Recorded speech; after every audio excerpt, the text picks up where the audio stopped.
is now recording. All right, today's lesson, we're going to use a bit of Desmos so that you can see what my truth is and that you can believe what I say. And you're going to memorize it, okay? So I'm going to type exactly the equation you got on your sheet. A times, what was it again? It was x plus h squared plus k. Is that right? Okay, cool. That's all. All right, sweet. Now, this is what I want you to write. There are two forms at the moment. There's actually three general forms, but let's stick with two for now. When it comes to quadratics, general quadratic equation is ax squared plus bx plus c. Write that down. This one has three parameters. I'll highlight what parameters are. These are called parameters, A, B, and C. Okay, those are called parameters. X and Y's are called variables. So parameters stay consistent for one type of equation, whereas variables change within the equation. That's the difference between the two. That's a general quadratic equation because if you give numbers for A, B, and C, and you type that on Desmos on your calculator, it will sketch a quadratic shape, which is a parabolic shape. Okay, so that's why we call that the general quadratic equation. But then there's another form, which you've learned back in year 10. You can change a general form to what we call a turning point form by completing the square, which one of the exercises we're going to practice completing the square again. So you can change this form, ax squared plus bx plus c, into a turning point form, which looks like this, y equals, and you notice that there's a bracket squared. Rather than x squared and another x, there's only one x in this form. Okay, so there's an x in the brackets, or sometimes no brackets, but it's just one x, not two x's. Okay, and then you've got a plus k. Now, today you're going to memorize this. The k is the easiest one to remember. Whatever the numbers on the outside, this will determine if the graph goes up or down. Plus k, so positive k will go up. Negative k will go down. So write that down. Later on you'll understand once I teach transformations, but at the moment you're going to memorize it. Because that's all it is for today's exercise. If you understand what I'm teaching you, you can look at an equation and you can picture it. Okay, you can picture the graph without doing a lot. Next one, A. A determines whether the graph is going to be a positive shape, upright shape, or inverted. Okay, so I'll write here the name for it, upright, inverted. It will be upright if it is positive. So if A is positive. If A is negative, it'll be inverted. The way I teach my students is I say, if you're feeling positive, you smile. If you're feeling negative, you frown. It's one way to remember it. Okay, so number in front of the brackets or whatever you multiply into something squared. If it's positive, you smile. If it's negative, it's a frown. A is also responsible for another thing as well. If A is larger than 1, the larger the number, the thinner or narrower it will look. Okay, so it'll look really thin. It's like me stretching it vertically. That's actually what's happening. You stretch it vertically. Okay? Whereas if you have A is between 0 and 1, so like a fraction, a decimal, okay, it doesn't matter if it's negative, because if it's negative, it's a frown. But you can have a thin frown, or you can have a wide frown. If it's between 0 and 1, it will make the graph look wider. And I'll show you on Desmos so you can see how I change A and how I change K, exactly the way I'm describing it. Okay? So copy that down. And then lastly, this is only me, only when I teach you. No one else will teach you this, and it's not in your textbook. It's just something that I've come up with as I was figuring out transformations and how I could teach it to my students. This is my one. What you're squaring, okay, whatever you're squaring, I want you to let, whatever you're squaring, let it equal to 0. Okay, forget about the square, it's just what you're squaring. So whatever you're squaring, let it equal to 0. Then solve for x. So in this case, if you solve for x, it would mean that x equals to negative h. Doesn't matter if it's negative h or positive h. But here's the goal. If x is positive, it moves to the right. If x is negative, it will move to the left. Don't question, just believe. Believe in what I'm teaching. It's just one of the things I realized when I teach transformations. It was easier if I just told them there was 0, and students seem to understand how to do it. They might not understand the theory, but they will know how to do it. So hence, you will never find that anywhere else. It's just me. Okay? If anyone else tells you let it equal 0, they must have been a Mr. Trans student. Okay? So,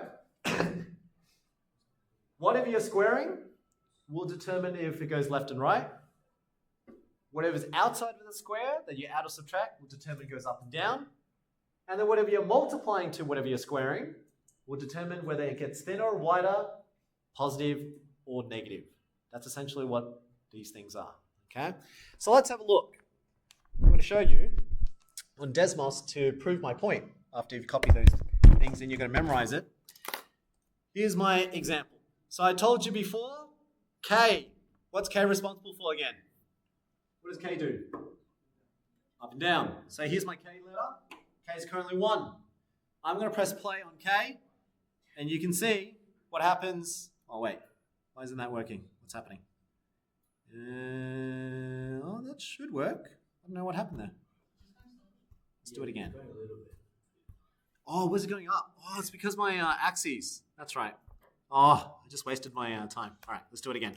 A times x plus h squared plus k added for all. All right, I'm going to press k. What you can see there is the graph is shifting up and down when it's negative. See what I was saying? So if k is negative, it goes down. If it's positive, it goes up, down, and up. Now what's interesting is if I stop k and I said k was 1, and I'm just going to make sure there's no horizontal movement as well. If I zoom in, can you see how usually x squared starts off as 0? It's actually gone up by 1 because I said k has to be positive 1. If I said k was negative 1, what you should expect is the turning point is at negative 1. Okay, so that k literally just shifts it up and down. Okay, so that means if you go to your textbook now, let's have a look at the textbook, and you guys can then visualize what each one looks like. Where's the textbook? Oh, it's over here. See all these problems? That is a plus 1, up by 1. That is a minus 1, down by 1. Up by 1, up by 3, up by 8, down by 12. See the power? You're just literally reading it. Okay, so you can visualize where it is. Let's look at the next one. So K tells you whether it goes up or down. Let's see what happens with A. So I told you A determines whether it's a smiley face or it's a frown, right? So right now, A is currently 1. But as soon as I put a negative, it's a frown. So that's what I was saying. If you're feeling negative, you frown. If you're feeling positive, you smile. What about the number? How does a number affect the graph? So I told you if it's larger than 1, so the larger the number, the thinner the graph looks. So watch what happens when I go from 1 to 10. See how it looks thinner? If I go from 10 to 100, thinner. The larger the number, the thinner it is. The reality is it's actually a vertical stretch. You're just stretching the graph intensely down. Okay? Now, notice that you can still have a vertical stretch of 100, but I can make it a smiley face, but a very thin one. So I just change it to positive. So positive 100 keeps the same thinness, but is now positive. So that's what A does. So A determines thinness and wideness. So how do I make it wider? Make it a fraction. So between 0 and 1, let's say 0.5. Let's say A equals to 0.5. See how it's a bit wider? If I do now 0.4, 0.3, 0.2, 0.001, if I zoom out, can you see how much wider that graph looks now? So that's what the number does. It's not the sign. The sign tells you if it's up, smiley face, or frown. So if I wanted that wide, but I want it to be a frown, put a negative, and it drops down. So that's what A does. A has 2 functions, smiley face, frown, thin or wide. Cool? Then your last one, which is what I was, so if you looked at your exercise, it's very easy to read now. Which ones have a frown? Can you tell me? Which questions can you see that has a frown? Let's highlight them. Which one has a frown? Which one? 1E, 2E, 3E? 3E? 3E, yes, 3E. Yes, that has a frown, so whatever you're squaring has a negative in front of it. That's a frown. Which one's another frown? Luke. I, so 3I, yes, that has a negative, and that's a square, so you're multiplying by a negative there. That is frown. Which other ones? 3H. That's true because it has a negative there, so negative 3 times what you're squaring. Yes, that's a frown. What else? 2C, let's go 2C. Yes, that's a negative outside what you're multiplying to the square. Yes, 2C is a frown. 1C, yes, that is also a frown. So this one is interesting. Just because I didn't put the brackets doesn't mean what I just taught you doesn't fit. It's just that the brackets just around the x, we just don't write it. Okay, so that is also the same thing. That's what you're squaring. The negative is being multiplied, so that's a frown. What's plus 3? Tell me again. Goes up by 3. So this graph here does not move left or right because there's no additional left or whatever it is. It's a frown and it goes up by 3. So if I had to picture it in my head, this question 1C was very easy. Goes up by 3, turning point 0, 3. That's what I'm trying to teach you. I'm trying to teach you how to read the turning point. Okay? Now, here's the last bit. So you now know how to read A's and K's. That other bit is what I normally teach and no one else teaches it this way. So I'm going to go back to 1. So that H, I don't want you to focus just on H. The reason why is because later on you will get a number in front of X. The technique I'm showing you doesn't matter what you get and you'll be able to solve it. All right? So your textbooks, have you noticed? All of the questions inside the brackets, notice X is always 1X. It's X minus 2, X minus 3, X minus 4, X minus 2, X minus 1, X plus 5. There's too much of a pattern that students don't see the variety. See, the problem is that if I gave you 2X plus 5, students don't know how to do it. You know how to do it when it's X plus 5. But if you use my technique, you'll be able to do it. All right, so here we go. Let's show you how my technique works. So I told you, whatever you're squaring, you let it equal to 0. So in this example, this is what you're squaring. Let's let that equal to 0. So I'm going to let x minus 1 equal to 0. Let x minus 1 equal to 0. Solve for x. What would x have to equal to? 1. Now in my notes, what did I say? If it's positive, it goes to the right. So what this means is I go to the right by 1. I go down 3. This is a wide graph, and it's a positive shape. So what I expect is if I type that up in Desmos right now, it should be a wide positive graph, moves to the right by 1 and goes down by 3. Let's see if it's true. Here we go. I'm going to type exactly what you saw. Y equals 1/3 x minus 1 squared minus 3. Zoom in. Can you see that? Smiley face. 1 to the right, down by 3. That's my turning point. So you can see the turning point is 1 across, 3 down. Right there. 1 across, 3 down. Okay, so the only way to figure it out, listening, thanks team. One of the best ways to figure out whether you move left or right is the way I just taught you. Because even if I change the problem, if I gave you something as random as this one, if I said, let's do y equals negative, let me write it again, negative 2x minus 5 squared minus 4, you should still be able to do this or visualize it. Let's read it. What's minus 4 do? Down 4. Good. What's the negative do? It's a frown. Because there's no number, or technically the number is 1, it's not wider and it's not thinner. Just draw a shape as you normally would. You don't have to make it extraordinarily thin. So we know it's a frown, it's down, and then now use my technique. Whatever you're squaring, let it equal to 0. 2x minus 5, let it equal to 0. Solve for x. Add 5 on both sides. Divide both sides by 2. What does that tell me? It's positive, so it moves to the right. Right by how much? 2.5, which is 512. Let's see if it's true. See, if I go here and I change this question now, we had, instead of 1/3, minus, I put a 2 in front of it, minus 5, and this was minus 4. See, what I want you to see is that point there is actually between 2 and 3. And if I change the point now, you guys said move to the right by 2.5 and down by 4. There's my turning point.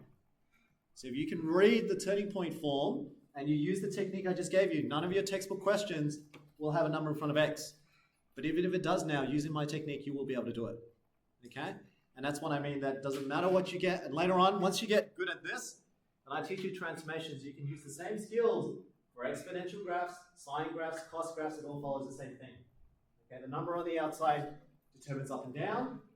Number on the front that's multiplying determines the positive shape, negative, thin, wide. And then whatever the function is, that will determine left and right. Okay, so that's for later on. So let's do some examples in your sheet now. Now that you've got the gist of what each one does, let's go back to our sheet. And then you'll see how easy it is to do exercise 3D. 3D is a very easy exercise to read. So let's start off here. Let's fill out some points. So your turning point can be found just by reading, or your textbook tells you it is negative h. Okay, fill that in. So you might copy that. That's how other students would have learnt it. So if you ask other students from another class, they normally learn it like that. I don't like teaching it that way. I normally teach you guys to actually read the equation, and that's better than remembering the formula.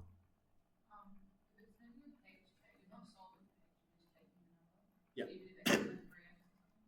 That's the reason. And that's exactly why I don't like teaching this formula, is because it only works when x is 1. So the number in front of x is 1.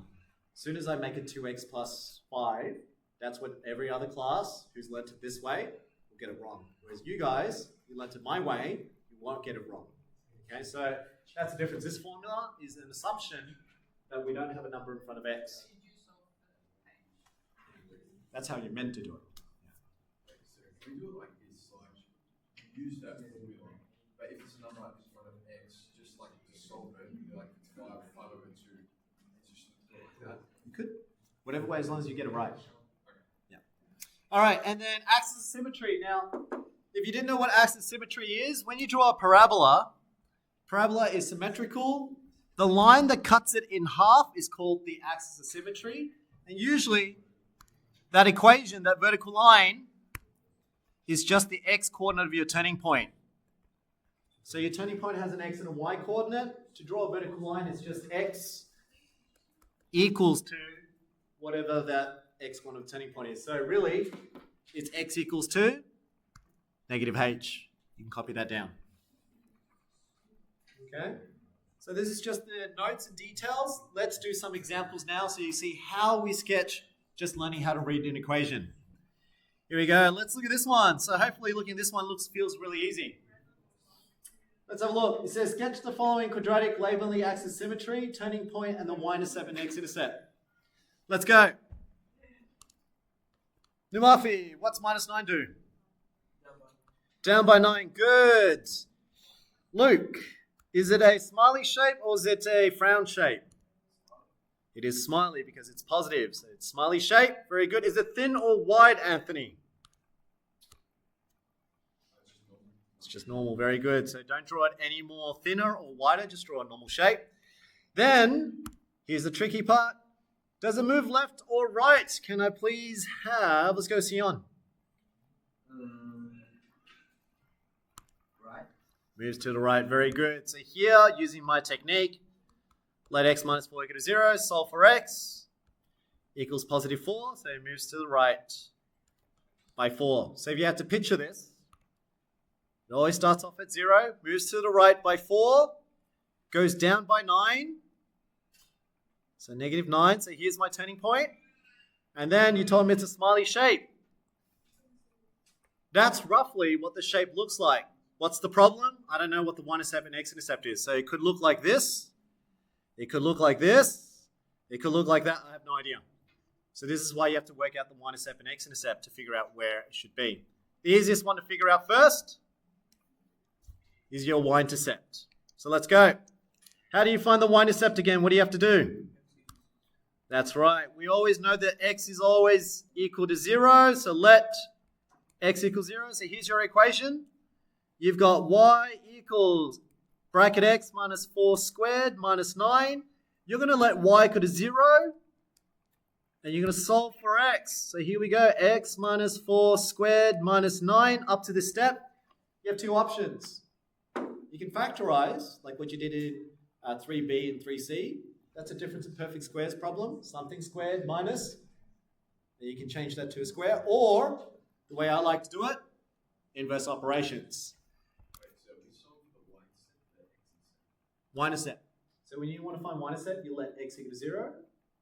Oh, sorry, I'm finding x-intercept, aren't I? My bad. What am I doing? I'll change that to x. Leave that there. I'm going to jump down. Y-intercept, we are letting x equals 0. I got to do it again now. So y equals x minus 4 squared minus 9. And I was meant to let this equal to 0. My bad. Thank you, Anthony, for picking that up. 0 minus 4 squared minus 9. Negative 4 squared is 16 minus 9. And 16 minus 9 is that 7? 7. So we now know the y-intercept is 0, 7. I'm going to fix this. X-intercept is when y is 0. So looking at the graph, you got your turning point. You know the y-intercept now is at 0, 7. One of the things you should already know is your x-intercepts. They both have to be positive because there's no way to draw a parabola that's a smiley shape and still cross 0, 7 and have a turning point at 4, negative 9. So already I can picture this graph.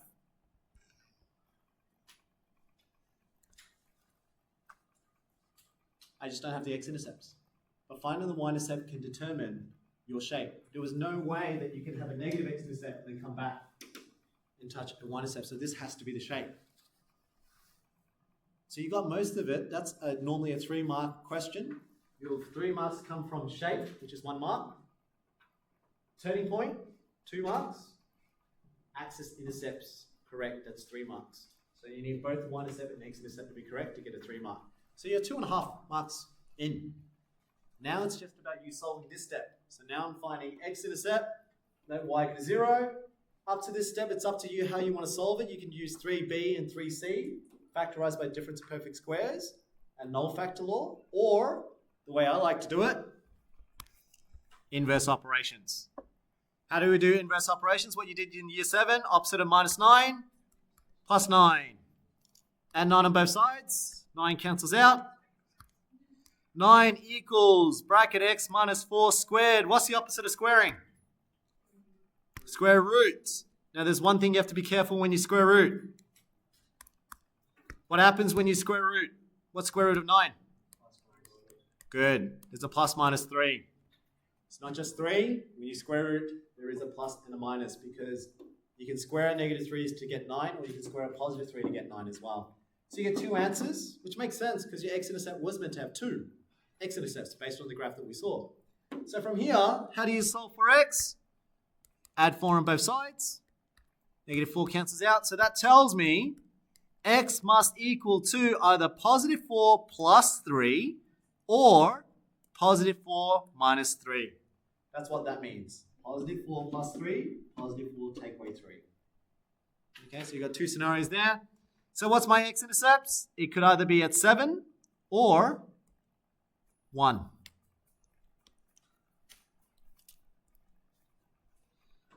That means I go back. This is clearly 1, so 1, 0, 7, 0. And you get a perfect graph. What I expect by the end of today is that all of you should be able to sketch the shape. Not necessarily the axis intercepts, because that's your algebra now. So to be able to do x-intercept, this is what you've been doing 3a, 3b, 3c to build this skill. The rest, you've learned back in year 7, 8, 9, so substitute 0 in, solve. This one was reading. So I taught you a lot of the reading. With just reading and your year 7 skills, you should be able to get more than 2 marks. Okay, so it's about 2 out of 3 marks there. Here is whether you've been practicing 3A, 3B, 3C. So if you can factorize, you can do different perfect squares, non-factor law, and get the same answer as me. If you're not good at that, use what I just taught you, inverse operations. How's that feel? Pretty good? Okay, so your textbook questions will not go any more crazy than what you just saw here. They're all the same. It's negatives here, negatives there, bit of fractions here and there, but same technique. Okay, it's later on that you can put in some numbers in front of x. But that's all. That's exercise 3D. If you like, you can have a go with the next few. I'm going to write up the solutions for them for you to check. But that's all I want you to do today if you're up to 3D. Otherwise, go back, work on 3B, work on 3C. You got to factorize and you got to solve. Cool? It is 12:52. You got about just under 40 minutes to learn something. All right?